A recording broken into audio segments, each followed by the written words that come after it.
Assalamualaikum warahmatullahi wabarakatuh. Perkenalkan, nama saya Billy Jularto Bangsawan, NPM 23210047. Di sini saya akan mempresentasikan tentang standar audit 402, revisi 2021 tentang pertimbangan audit terkait dengan entitas yang menggunakan suatu organisasi jasa. Standar audit 402 mengatur tanggung jawab auditor ketika entitas yang diaudit menggunakan jasa pihak ketiga atau organisasi jasa, seperti penggajian, teknologi informasi, atau pembukuan. Standar ini berlaku efektif untuk audit laporan keuangan yang dimulai pada atau setelah 1 Januari 2022. Saat ini banyak entitas mengalihdayakan sebagai fungsi bisnisnya kepada organisasi jasa. Kondisi ini menimbulkan tantangan bagi auditor karena sebagian proses dan pengendalian berada di luar entitas yang diaudit. Oleh karena itu, standar akuntansi 402 diperlukan untuk memastikan auditor tetap memperoleh bukti audit yang cukup dan tepat. Tujuannya adalah memperoleh pemahaman atas sifat dan signifikansi jasa organisasi jasa, menilai dampaknya terhadap pengendalian internal entitas pengguna, merancang prosedur audit sebagai respon atau risiko kesalahan penyajian material. Pengertiannya, organisasi jasa adalah pihak ketiga yang menyediakan jasa dan jasanya menjadi bagian dari sistem informasi entitas pengguna yang relevan dengan pelaporan keuangan.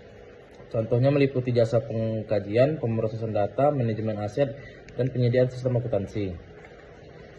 Selanjutnya, auditor harus memahami yang pertama jenis jasa yang diberikan, transaksi atau akun yang dipengaruhi, hubungan antara entitas pengguna dan organisasi jasa, pengendalian internal yang terkait dengan jasa tersebut. Dalam standar akuntansi 402 dikenal dua jenis laporan auditor jasa. Laporan tipe yang pertama itu yang menjelaskan desain pengendalian pada tanggal tertentu. Laporan tipe kedua yang menjelaskan desain dan efektivitas operasi pengendalian selama suatu periode. Laporan ini dapat digunakan auditor sebagai bukti audit. Jika terdapat risiko kesalahan penyajian material, auditor dapat menggunakan laporan tipe 2, melakukan pengujian pengadilan di organisasi jasa, menggunakan auditor lain untuk membantu memperoleh bukti audit. Apabila auditor tidak dapat memperoleh bukti audit yang cukup dan tepat terkait jasa organisasi jasa, auditor wajib memodifikasi opini audit sesuai dengan standar yang berlaku. Namun tanggung jawab opini tetap berada pada auditor pengguna.